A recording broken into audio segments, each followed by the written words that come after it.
Hey everybody, welcome to today's live stream. Today is Tuesday, November 29th, and we're going to continue to cover what's happening in China with the latest.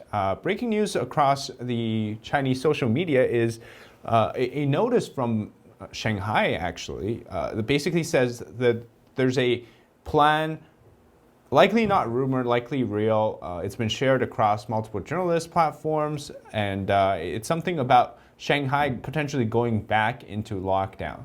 And this is, of course, a response to the ongoing protest in Shanghai and various other cities across China over the last, this weekend, and now continuing into this week, talking about what was happening in the tower that caught on fire in Xinjiang and the subsequent protest over COVID and the draconian measures that the Chinese Communist Party had implemented for the past 3 years in China. So let's start from there. Basically, the document shows that Shanghai, let me just bring up the document. It's in Chinese, but I'll try to explain what we're seeing here. So this is the document, and this is shared by Ling Wei, who is a journalist with the Wall Street Journal.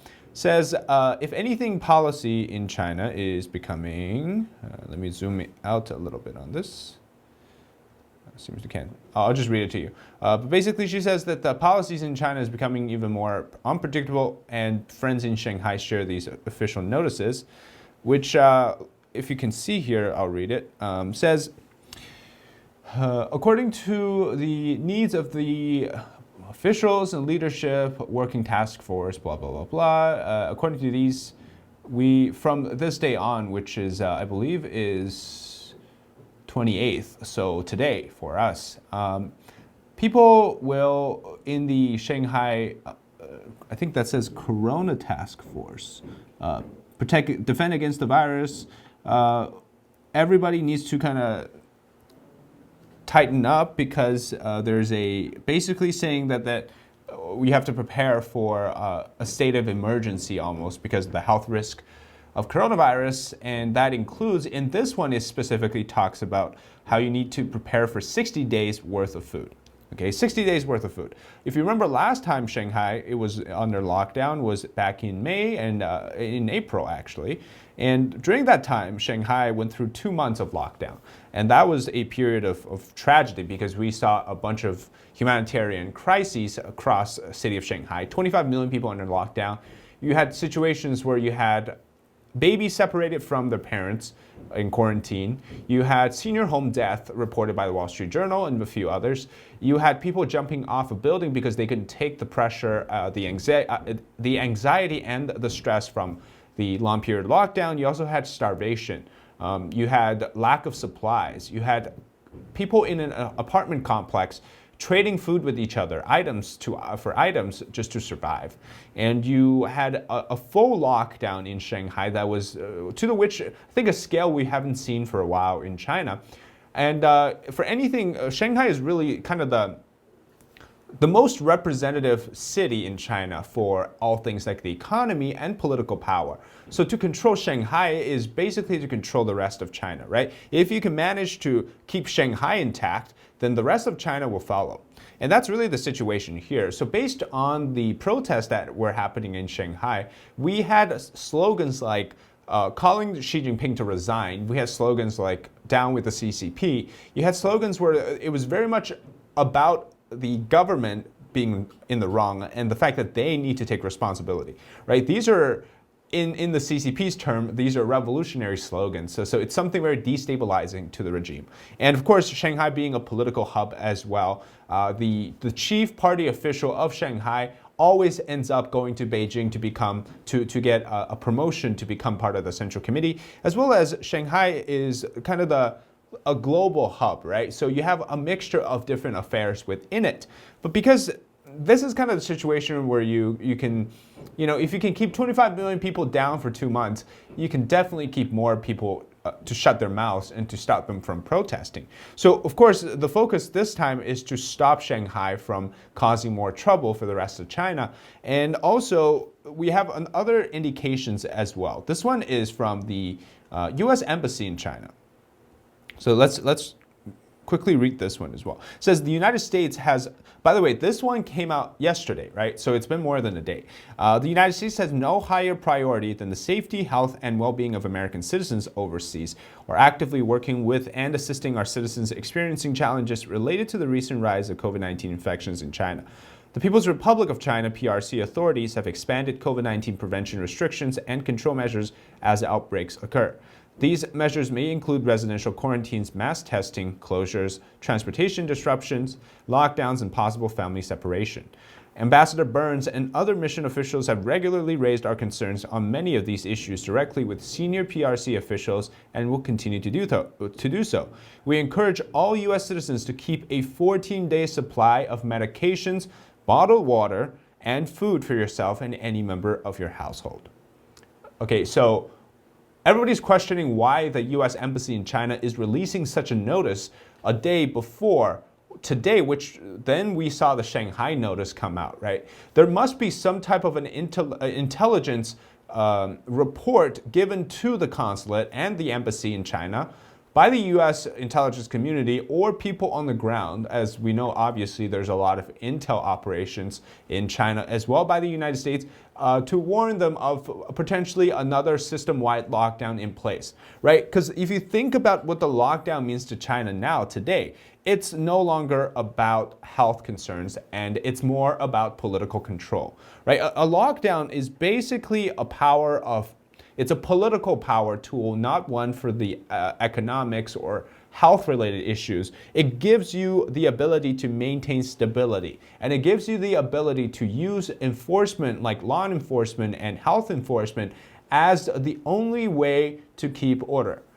Anybody that tries to do anything outside of your rules and these safety measures, the so-called safety measures, can be seen as somebody who's trying to destroy the system.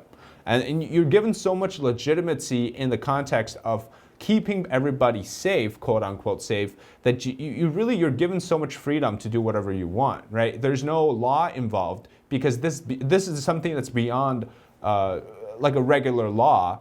You can't tell citizens to stay home based on laws because there's all these different legal and extra legal arguments. But when you do so under the context of political power, there's really no argument against it, right? You're always in the wrong. I'm speaking about people. So this one, it justifies their crackdown on the protesters because now you're given a tremendous amount of opportunities to justify your actions, mostly violence. And it also makes sure that nobody after this series of protests will walk away free, which I'll talk about in a bit. But there's more signs leading us to say that this is going to be what's going to happen, which is once everybody is locked in their house, they can start their next step. But what exactly is their next step? So let's take a look. This is a notice from the Central Political and Legal Committee, which, if you can kind of imagine it, kind of like the Justice Department in the United States, but one for the party, right? So this is where all of the top legal and so-called justice documents get passed down. So they had a meeting today as well. This coincides with what we saw in Shanghai, the so-called rumors of a potential lockdown looming.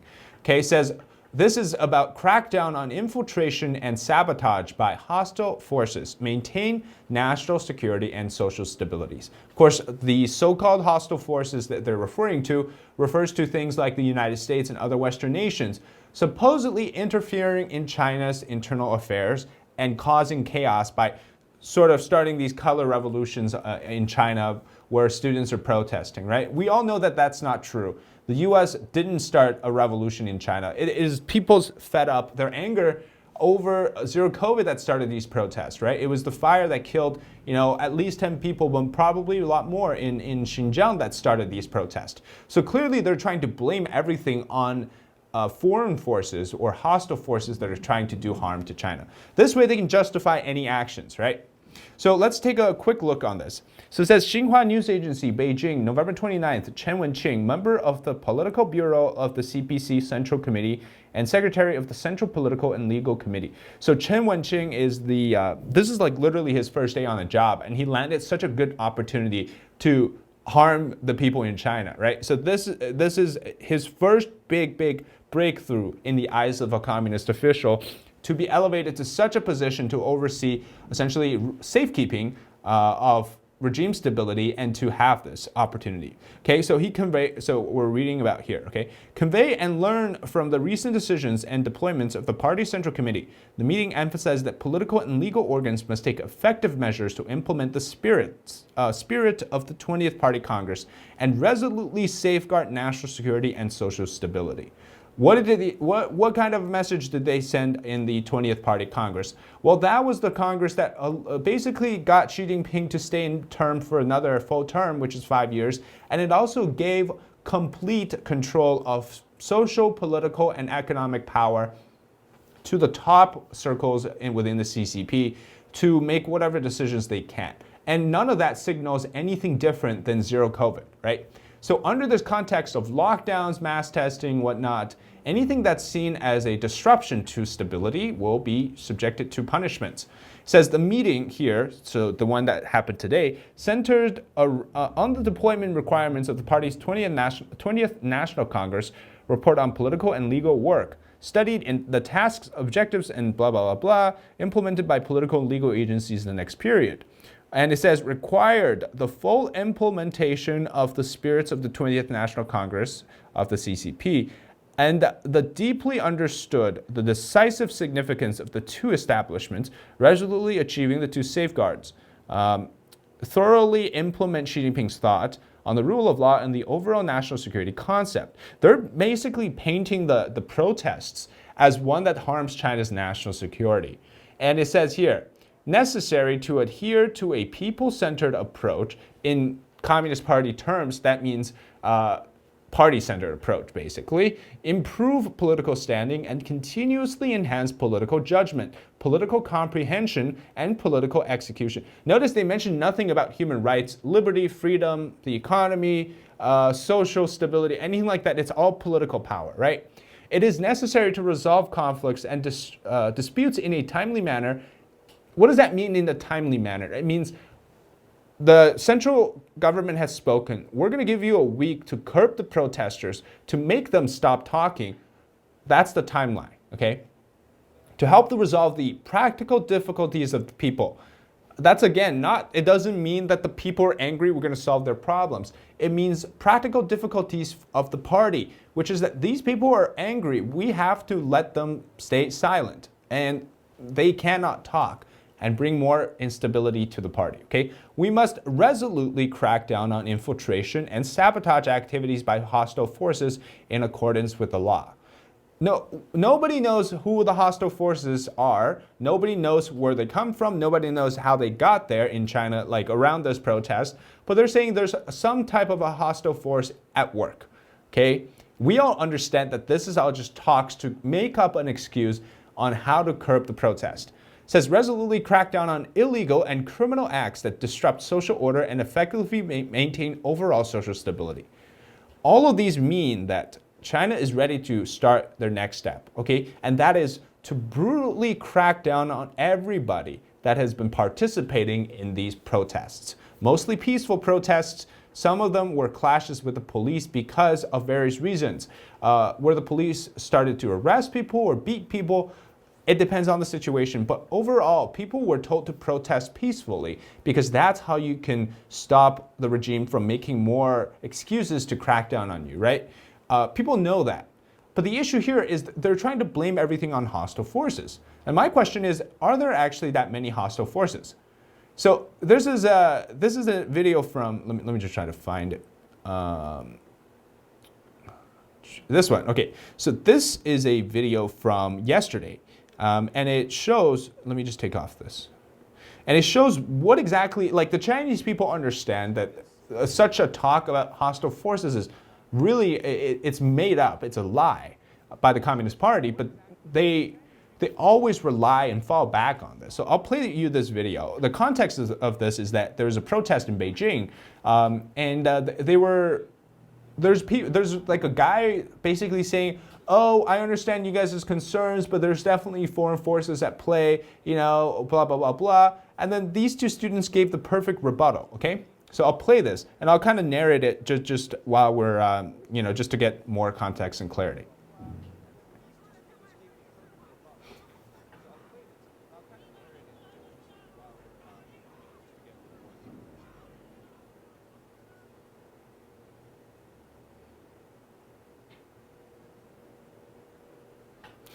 So the guy with the mask is the one that's saying that there's foreign forces at play, okay?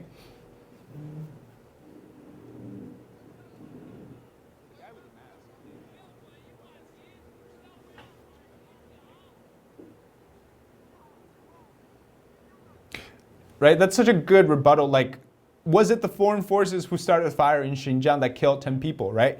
It obviously wasn't. It was zero COVID. The fire trucks couldn't get near the apartment building for 3 hours because they were hacking away at the gates that you made up, you put up to stop people from going through, right? So it's very interesting. And then there was a bus that flipped over in Guizhou because they were trying to ship people away in the middle of the night. Again, zero COVID.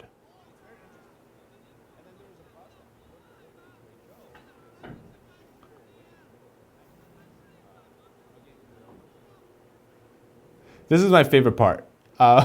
He says, we can't even access the internet. How can we communicate with foreign forces?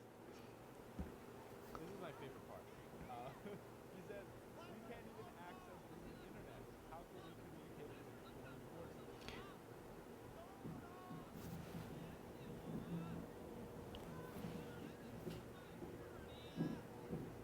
we communicate with foreign forces? Okay, so they're really not asking much, right? They're just literally asking for the government to just make changes. Like how they did in 1989. They were asking for the government to listen to them, and then instead they were met with tanks on the street. So what I'm trying to say here is that a lot of the protesters understand that what's happening in China is actually not because of foreign forces, but because of domestic policies by the Communist Party that clearly are anti-human rights, but they're also anti-basic human understanding of society, of common sense, of flourishing, right? Like these policies, like the zero COVID policies, they're not really something new. They're new in the way that they're using current technology like social credit systems, surveillance, and online censorship to control the way that these things are being managed. But the goal of it is always to control the people, which is something that they've been doing for 50 plus years in China under the Communist Party anyways. And this is a video I'll quickly show you, which is they're saying that apparently in Shanghai, what they're going to do is they're going to shut down water and heat and electricity to try to get the people. Okay, so what's going to happen? Well, basically in Shanghai, this is already happening. So let me just close this down. So there's already videos here surfacing showing that people are being asked to check their phones to see if there's any apps on there that could lead to them arresting them. Okay, so you have cops on the ground in Shanghai already checking people's phones to see if you have things like Telegram, TikTok, if you have Twitter, if you have Facebook, if you have any of these foreign apps, to make it the excuse that you are communicating with a foreign force so that we're going to arrest you, okay? And in fact, there was a lady here, let me see. This one here. Okay, so this lady, she actually wrote down her entire experience accounting for what happened after she was taken away to, police approached her basically in Shanghai, asked her to see her mobile phone, and then she's talking about how there's a lot of police in this People's Square in Shanghai, which is a very popular place, and blah, blah, blah. And then she goes on to talk about how there's a moment, says, let me see your phone. The police says, I'm just kind of doing a rough translation, by the way, says that, let me see your phone. And she says, no, she resists. And then the police says, do you think you have to cooperate with us? We all know what you're doing here. If you don't want to show us here, you have to go back to the police bureau with us. And so she continued to stay silent, blah, blah, blah, refused to talk about and then give up personal information about her phone and herself. And then the female cop starts to try to grab her phone. And then she's like trying to say, hey, everybody's, we're all girls here, blah, blah, blah, blah. You have to believe me. And then, so afterwards, there's about six to seven police officers around her. And they try to get her to leave. So they took her into a van, and then they don't let her use her phone, right? At this point, she's like still maintaining that she doesn't want to give up her phone. So they took her to the police station, and then let's see here. And then they tried to negotiate with her. She got taken into a room, and then there's about 5 to 6 people. And then some of the police also took other people in as well. And they, throughout this whole thing, they try to take her phone away from her, right? And while this is happening, she took some moments to try to delete a lot of the softwares that could be warranted as communications with outside forces. And then when, if she was found to have done so, they would immediately, started being violent to you and grabbed your phone. But then she finally deleted everything possible, finally gave up her phone. And then one of the female cop was like, well, you're pretty fast at deleting all your softwares. And blah, blah, blah, all your softwares were just deleted, right? Blah, blah, blah. Like trying to basically get her to say that, right? To admit to that she was actually deleting things. And then they finally, after rounds of questioning and people coming in and asking about her information, how she graduated, where she graduated, what school she went to, all of these things, she was released eventually. But basically, they're just to show you the effort the regime spends on trying to get people to admit that they were a part of this protest, right? So this is gonna happen more and more often in Shanghai. After let's say in the scenario, they lock everybody down in their home. The police has a tremendous amount of data on you in China. And they will immediately know who were at the protest, at what time, which round, who did what, who sent what kind of message. They can find everything about you. And then they're gonna go to your door because you're locked in. Nobody would know that the police visited you. And then these are some of the scenarios that's gonna happen once they visit you, okay?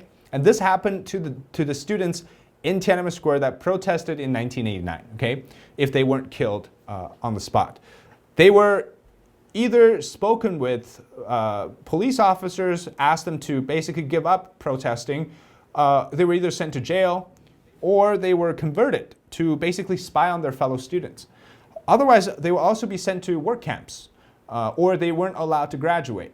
Each person had a different scenario, but the gist of it is that if you try to protest against the Communist Party of China, you will lose your entire life progress and everything, your livelihood, right?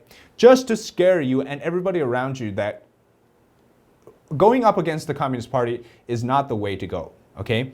After this round is done in Shanghai, we're going to be expecting to see similar things across China, varying scales. But the goal of this is to make sure that people are scared enough that they will not want to protest again. We see a lot of young people today protesting in China. The older generations knew what was happening and what happened during 1989. So a lot of them were scared already, but there's still a lot of people who are supportive. They don't want to do anything concrete and physical because they know that the result is what meets them are going to be things like unemployment. They're trying to destroy your soul, your body, and your way to live in the Chinese society. They force you to admit, to cave, to bend your knees to the regime, just so that they know exactly you're surrendering everything you have to the Communist Party. Your soul, your money, your control, your freedom, everything, right? And then, after all of this is done, they're gonna make up some excuses saying that the whole protest was started by, the CIA or whatever the target that they want to do, right? Japan, US, whatever. And then they're gonna actually have televised confessions and they're gonna have people come out, people that were participating in those actual protests on that particular night. You recognize them, you're saying, what happened? They're going to admit that they were used by foreign forces, they were communicating with them, they got bribed by the United States or whoever to come out and disrupt society, okay? They're going to make these televised confessions and they're going to show that, oh yeah, this is all just a big play to try to undermine the CCP, whatever, okay? After that, everybody would try to forget this period of history. And that's basically what they want in Shanghai. They want to curb the entire thing and make people forget that they ever tried to do something like this. Okay, I'm just flipping through to another video. Okay, so this is also in Shanghai, and this is one where it shows basically you have cops in a subway cart. Let me just zoom in. Checking everybody's phones. Okay, so you're going to see this a lot more in China. This has already been happening over the years, but now they're basically doing random searches of whoever. And then you also have I'll talk about this in a bit, okay? You also have, this is a video I thought was super hilarious, okay? Just to show you exactly how crazy COVID pandemic prevention measures are in China. So they go into these people's homes and they're testing their freaking fridge. And then the guy's asking, what happens if my fridge tests positive? Are you going to take it away? And then she's like, yeah.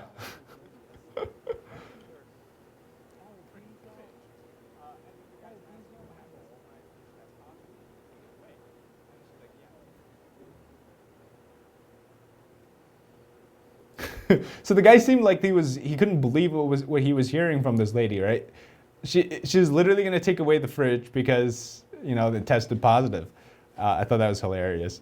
Anyways, so let's talk about why I said the Chinese police have so much power to control people, okay? And by the way, the protests in China haven't ended yet.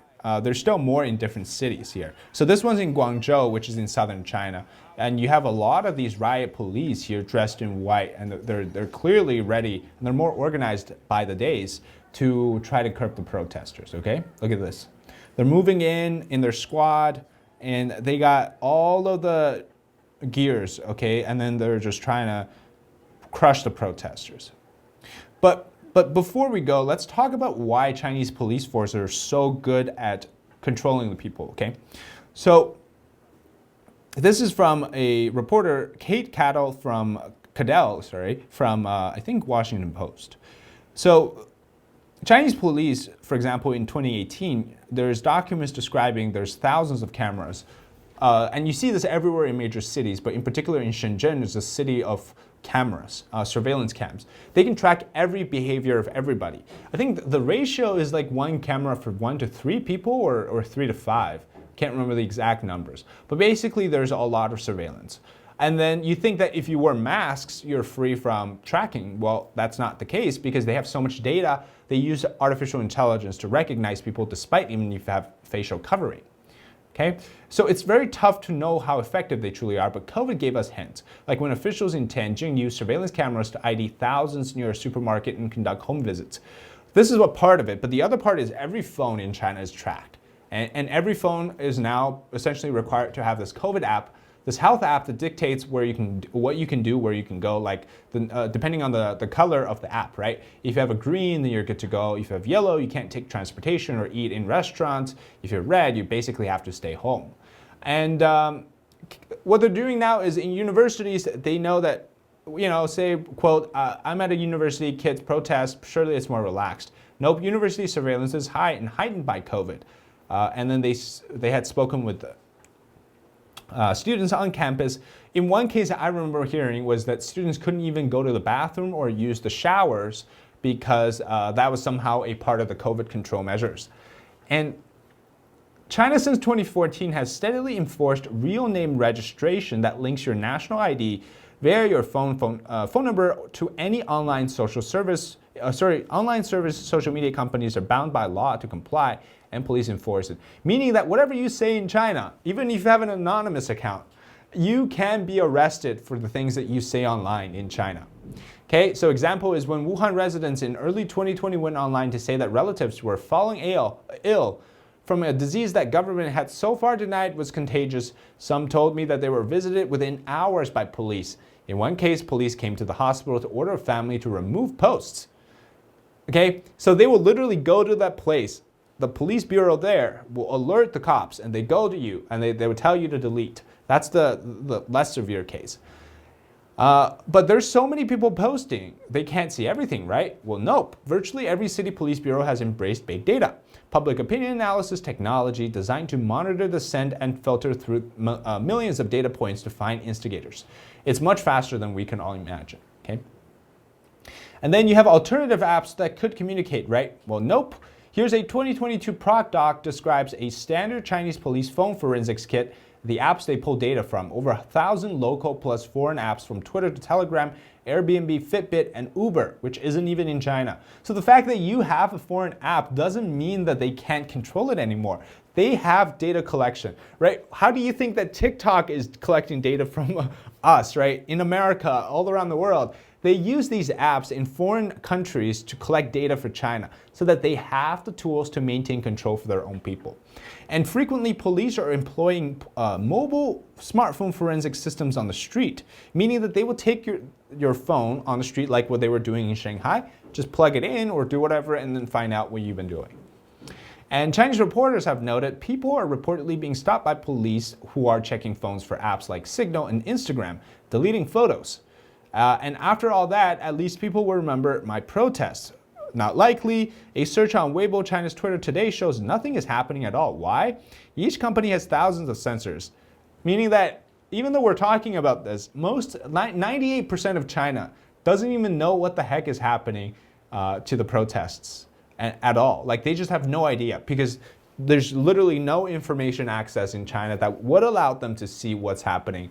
Like on Twitter, within seconds on Twitter, we know what's happening in Connecticut, in Minnesota, in Los Angeles, anywhere across the world except in China. Okay, so here it says, okay, maybe then I'll just don't protest, right? I'll just use legal government sanctioned complaint systems, aka petitioning, where you can submit official grievances online and in dedicated offices across the country. Nope, not really a good idea, because back in the days when people resorted, like actually people had complaints for the government, they went to Beijing, they went to Shanghai, they try to go protest. What happens? They get arrested and they get sent back to their villages. And then you get put on this fugitive list, okay? They have a way for them to basically blacklist you from society if whatever you say is that severe. So sometimes they actually take you to mental hospitals. In the case of, if you're a special personnel, like if you're Uyghur, if you're Falun Gong, if you're Tibetan, well, that's a whole different treatment, which we don't have time to talk about. But finally, there's a mixture of civilian security surveillance system and the military side as well. So everything that the Chinese Communist Party can get their hands on in terms of surveillance and protesting is like, if you're able to protest in China, there's a lot of reasons why you can. One is somebody is trying to instigate something. And two, if it's really something authentic like we're seeing now, it's not going to go on for more than a day before the police come in and crash you, right? Okay, a lot of this is actually, they can just outright charge you with prison time. So things like picking quarrels and provoking trouble, or gathering a crowd to disrupt order, are things they can easily start and brand a charge on you. And it talks about how the legal systems in China is really catered to the Communist Party's use, not for the people. So if somebody gets murdered, right, the chance of police solving that versus if somebody was trying to protest, they spent more effort on the protester than the murderer. That's why when you talk to a Chinese person, they say that, oh, it's good to have surveillance cameras everywhere because we can always catch the criminals, the thieves, the murderers. Well, that's true. That's not actually what it's designed to do. Okay, it's designed to keep the people under severe lockdown and control at all times. And now they just layer that on top of zero COVID. So you can imagine, it's very hard for Chinese people to actually start something like a civil unrest or protest before the police just quickly come in and shut it down. But anyways, that's kind of the gist of this. We're expecting Shanghai to go back into lockdown. After it goes into lockdown, we're expected to see police start to go find those protesters and make them talk or make them obey and bend the knee. Afterwards, it's going to spread through all of China, and we're expected to see surrendering. Unfortunately, I think is going to be the final result of this, because the Chinese Communist Party has a series of tactics to make you stop protesting. And we're seeing this more and more in recent years to be much harder because of the way they're using digital surveillance and the way that they've been able to crack down on people. But overall, I think there's a huge opportunity here for China because people recognize how bad and how much of a lie the regime has been telling. So as we march toward the next year and so on, we're going to expect these things to pop up more often, despite people knowing that there's a lot of troubles waiting for them, because I think the desire for safety and freedom matters much more to them than temporary safety, in my view. So anyways, that's it for today's live stream. Thank you so much for watching. I'm David Zhang. This is State of Politics. And make sure to subscribe to our channel, but also like our video and comment below what you think about our content and whatever. But turn on your notification bell because we have a new video almost every single day. Thank you so much for watching tonight. Take care. Bye-bye.